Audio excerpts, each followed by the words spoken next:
This is war.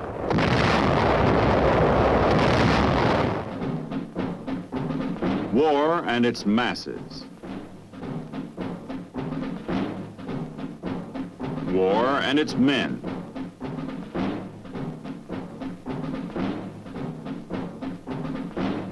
War and its machines.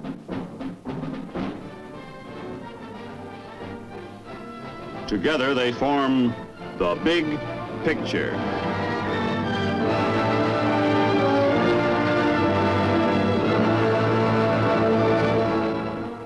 Welcome to the Big Picture. I'm Captain Carl Zimmerman. The Big Picture is a report to you from your Army, an Army committed by you, the people of the United States, to stop communist aggression wherever it may strike. The Big Picture traces the course of events in the Korean campaign through first-hand reports of our combat veterans and through film taken by combat cameramen of the armed forces produced by the Army Signal Corps. These are the men who daily record on film the big picture as it happens, where it happens. Today, our big picture will show the United Nations forces on the offensive. You'll see the recapture of the city of Seoul, the fall of the North Korean capital of Pyongyang. You'll see an airdrop by the 187th Regimental Combat Team. You'll see the Missouri in action, the Big Mo, as it gives support to our ground troops. And later, you'll meet a man of the Army Infantry, Corporal David Gray. Now, let's go back to September 1950. On 20 September, almost 3 months after the North Korean communists launched their invasion, United Nations troops are in the first stages of their all-out drive toward North Korea. 5 days previously, they went from the defensive to the offensive when U.S. Marines made an amphibious landing 150 miles behind the enemy lines at Incheon. The landing cut off the enemy from his supplies and caught him in a giant United Nations pincers. Air Force, Navy, and Marine planes give support to ground troops and cut off communist attempts to bring up reinforcements from the north and south.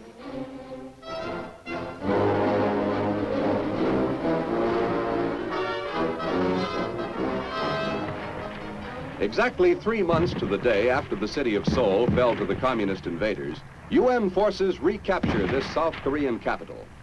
These are Marines and U.S. 7th Division troops advancing into Seoul under enemy fire.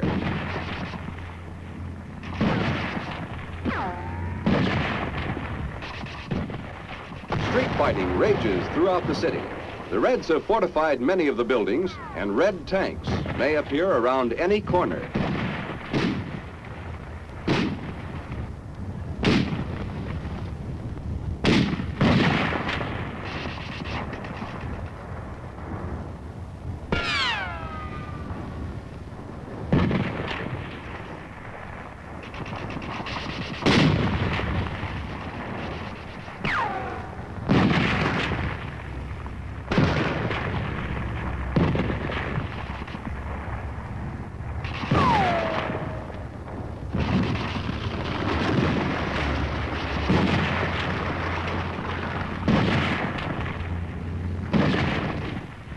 It had been hoped that Seoul might be recaptured with a minimum of destruction, but this is impossible, as the Reds stage a house-to-house fight.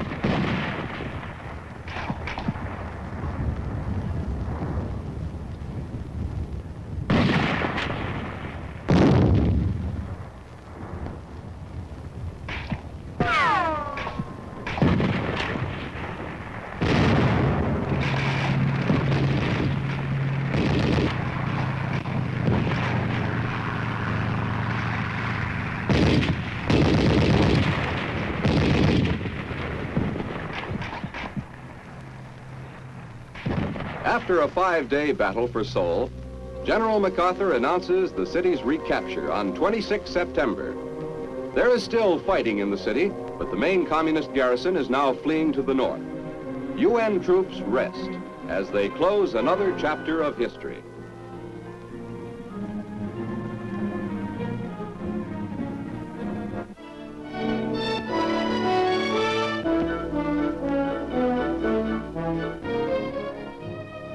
At the Ashiya Air Base in Japan during the battle for Seoul, the 187th Airborne Regiment arrives from the United States. Ammunition and other supplies are loaded on unit vehicles which will be flown to Korea.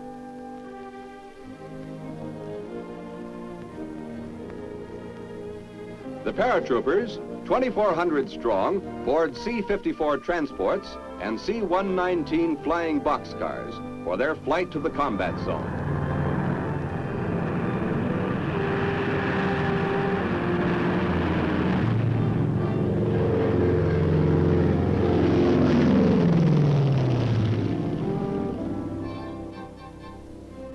Kimpo Airfield is the destination.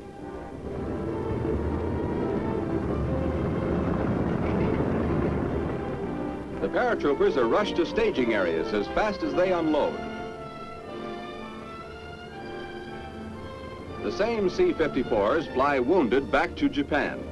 In its first 4 days of operation, the Kimpo airlift evacuated 313 wounded to Japan.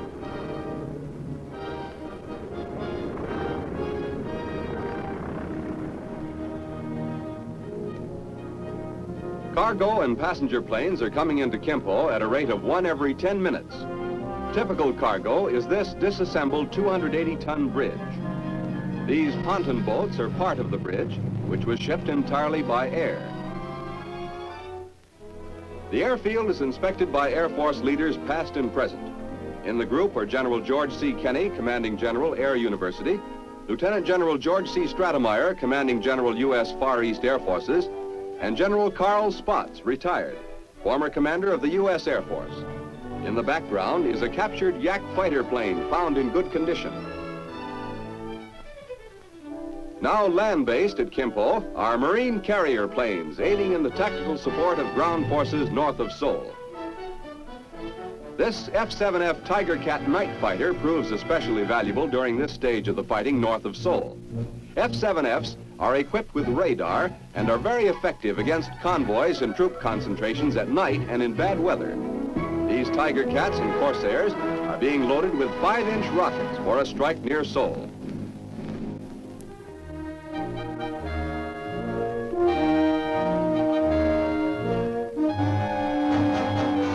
October 1950, the USS Missouri steams off the coast of Korea. For the first time on an American battleship, the United Nations flag is hoisted. Admiral Allen Smith and Captain Irving Duke honor it and the cause of freedom for which it stands. Slowly, the Big Mo's massive 16 inchers swing into position, ready to lay down a barrage on enemy coastal concentrations and strongpoints.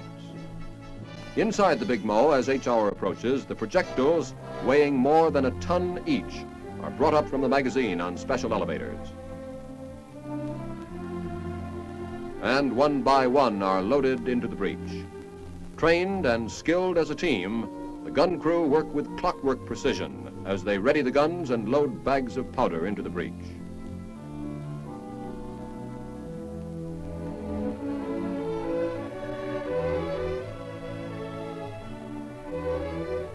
An officer takes a last-minute reading on the target and everything is set.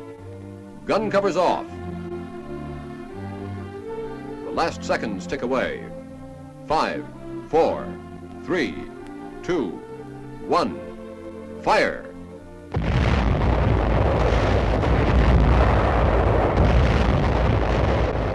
Salvo after salvo pour into the enemy positions as the Missouri opens up with everything it's got, pounding the enemy shore batteries and installations. Reds fight back, their shells narrowly missing the ship. Big and small guns carry on a barrage, hitting supply lines, wiping out ammunition dumps, hammering a halt to the Red Army's aggression.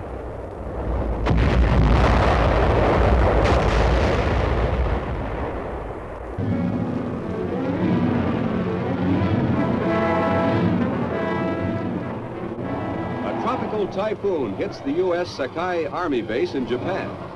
With rain and wind ranging up to 110 miles per hour, it is the worst storm to hit Japan in 16 years. Corrugated metal roofing flies through the air like paper.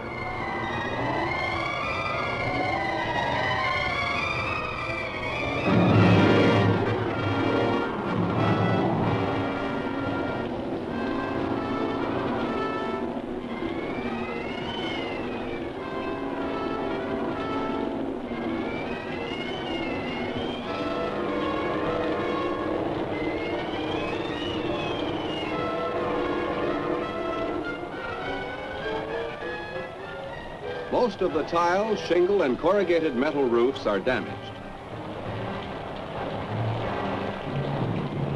The concrete structures withstand the storm well, although windows are broken and there is water damage. There are no military casualties from the storm since most of the troops remain indoors in the stronger buildings, safe from the falling trees and power lines. But among the Japanese in the storm's path, 135 are killed, over 1,000 injured, and over 200,000 made homeless. The heaviest military damage is suffered by wooden and tar paper buildings.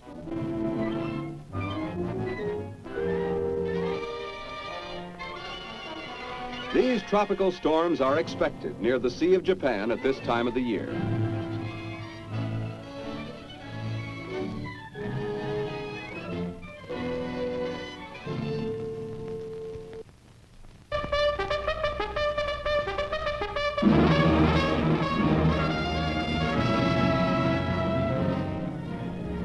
October 17 is a suspenseful day for the U.S. 1st Cavalrymen as they advance into the outskirts of Pyongyang, capital city of North Korea.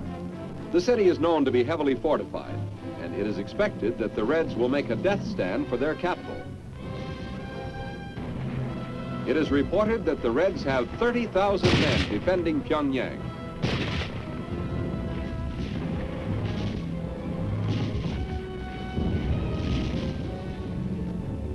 Another Red is added to the 75,000 captured so far.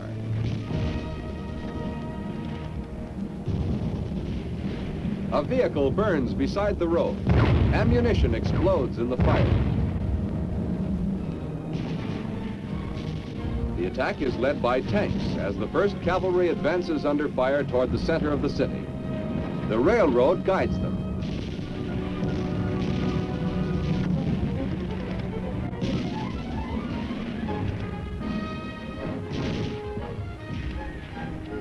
Then, surprisingly, the enemy fire weakens as U.S. infantrymen reach the heart of the city.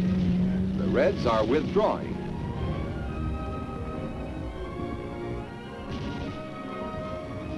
Although there is occasional rear guard fire and sniper activity, the main Red force has begun to flee northward in disorganization. A company medic gives first aid to a cavalryman wounded in the street fighting.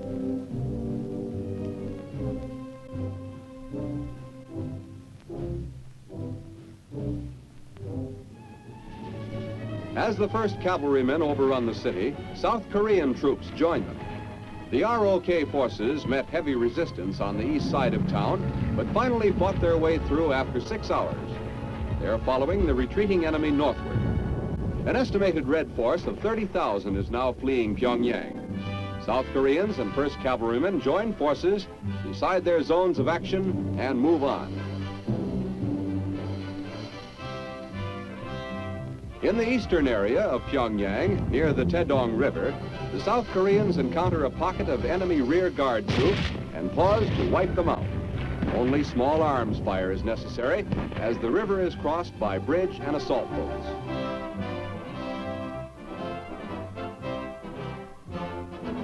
As UN forces take over the city, the North Korean Communist government has vanished, presumably having fled north across the Manchurian border. The heavily fortified capital of Korean communism is now under the United Nations flag. This was a hard blow for the North Koreans, the fall of their capital city, Pyongyang. While this action was going on, Corporal David Gray, machine gunner, was serving with Task Force Walker.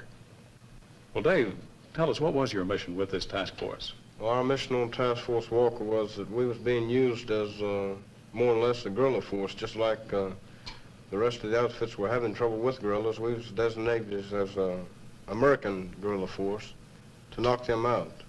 Mm-hmm. Were you trained for this type of fighting? We was trained here in the States before we went overseas. That was our main training in the States. Did you take a lot of prisoners here, Dave? We taken quite a few prisoners on that mission up through there, all the way up to Pyongyang. Did they give up easily?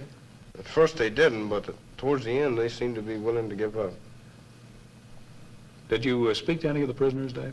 I spoke to quite a few of them. I spoke to one officer that gave up there. They all had these safe conduct passes. They got them when these planes went over and dropped them. They all came down with them. This officer you spoke to, did he speak English? He spoke perfect English. He had 4 years of college in Japan before the war there.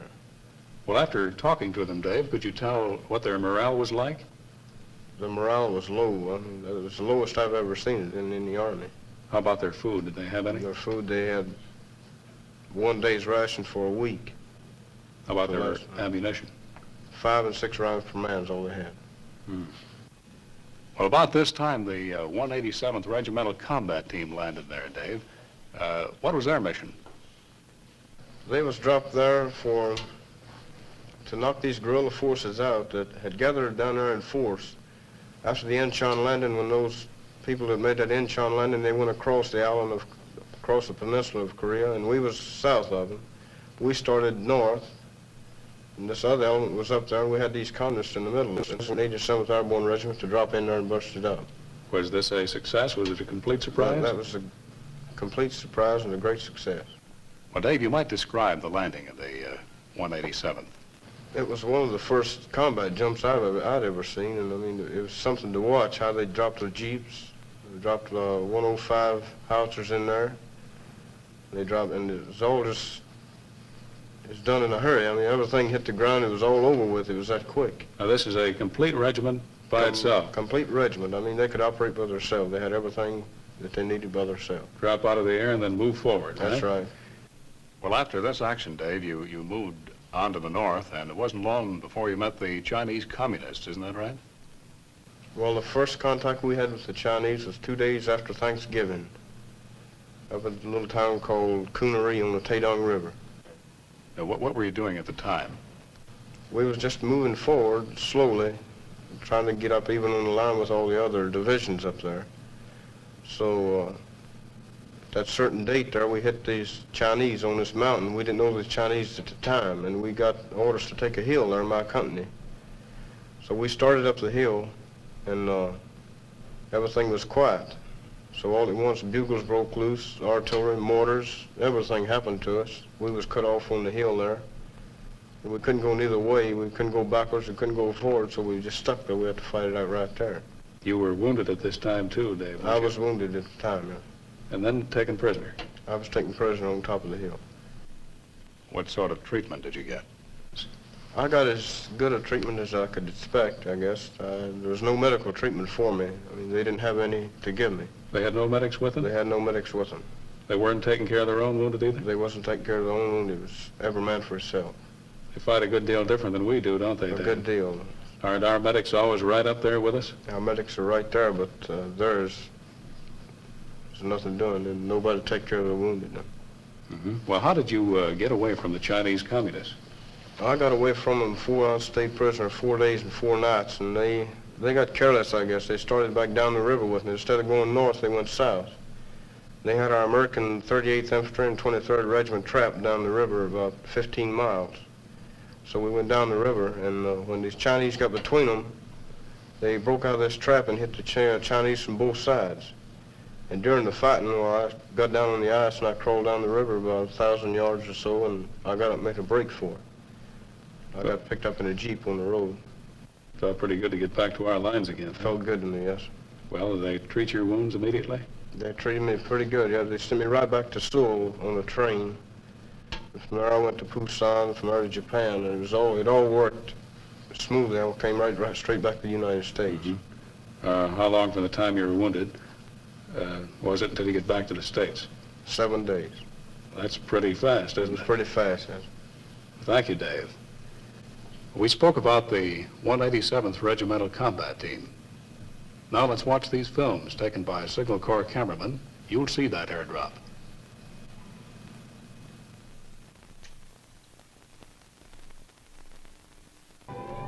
As UN forces take the North Korean capital at Pyongyang, a new threat to the Reds gets underway at Kimpo Airfield. Paratroopers of the 187th Airborne Regiment plan to jump ahead of the Reds fleeing Pyongyang, cutting off their escape route to the border.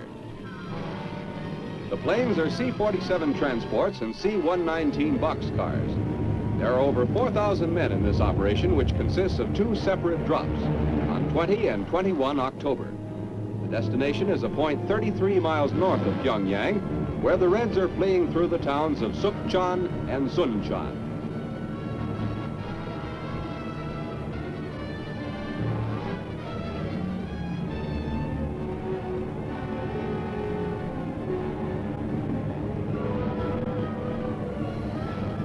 And here they go.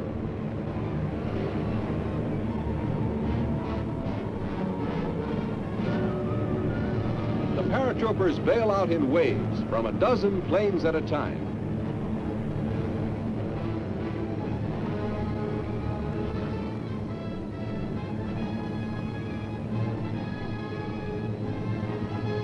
On the ground, there is practically no opposition. The attack comes as a complete surprise.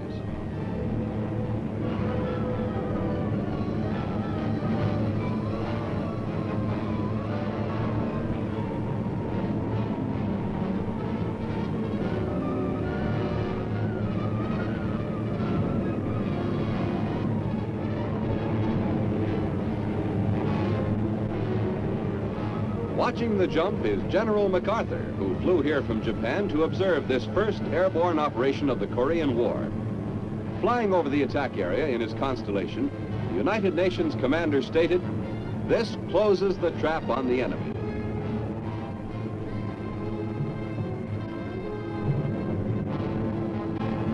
Of particular interest in this drop is the parachuting of heavy equipment, vehicles and artillery.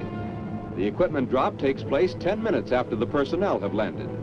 Most of the material lands without damage, and the paratroopers rush out to put it into action. Transportation found available on the scene is pressed into service.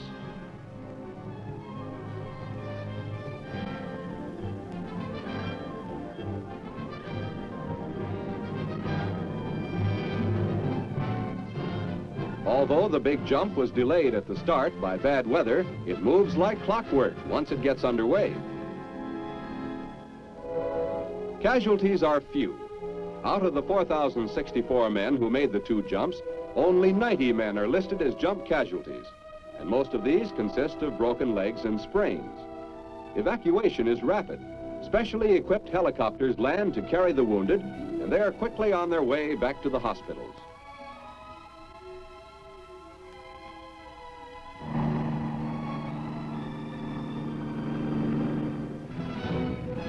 Shortly after the paratroopers take their positions, they are joined by tanks of the 1st Cavalry Division, which have pushed through from Pyongyang. As these forces join, the last remnants of the Red Army are compressed into an area only 50 miles from the Manchurian border.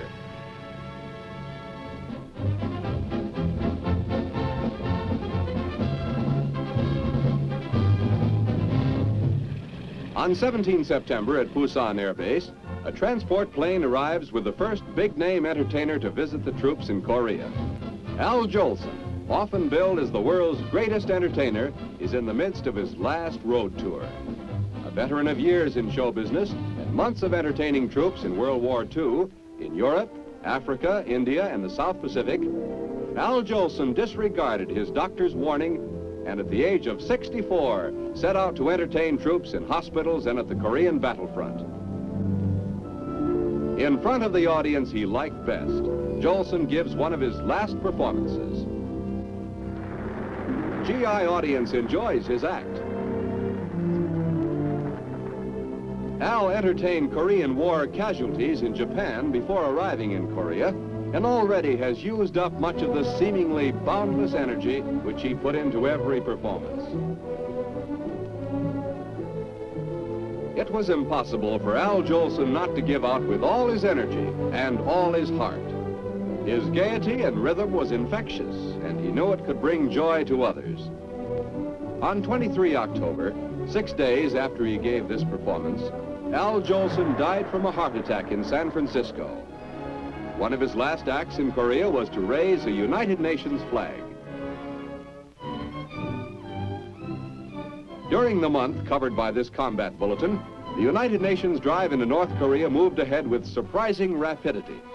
On 20 September, UN forces were fighting in the outskirts of Seoul, spanning south from the Incheon landing and breaking out of their old beachhead.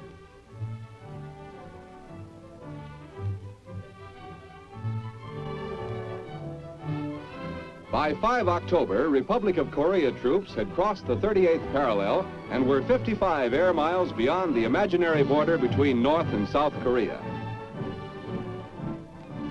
On the west, U.S. troops were meeting some resistance north of Seoul.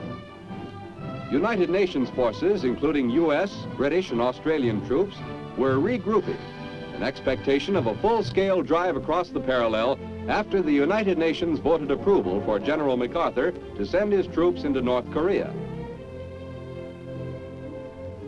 By 20 October, Communist forces were staggering, throwing off their uniforms and surrendering at the rate of 2,400 daily. The day before, Pyongyang, North Korean capital, had been captured by UN troops. 2 hours after Pyongyang was declared secure, members of the 187th Airborne Regiment dropped from planes 33 miles above Pyongyang and about 75 miles from the Manchurian border. South Korean troops drove westward to link up with the paratroopers. On the east coast, South Korean troops had taken Wonsan with unexpectedly light resistance and were advancing far to the north. Disintegrating communist troops were attempting to flee to the Manchurian border. There was still fighting ahead, but at this time it appeared that the Korean War was, as General MacArthur phrased it, definitely coming to an end. Those were the events that comprised the big picture from September 20th to October 20th, 1950. Our thanks to Corporal David Gray for being with us. Next week, the big picture will show you the entrance of the Chinese Reds into the Korean War. You'll see our troops battling the winter cold as well as the communists. You'll see our wounded evacuated by helicopter and a display of the finest weapons of modern warfare, the weapons of your United States Army. You'll hear another report from a Korean veteran, an Army soldier who saw, as it happened, a part of the big picture. This is Captain Carl Zimmerman, inviting you to be with us then.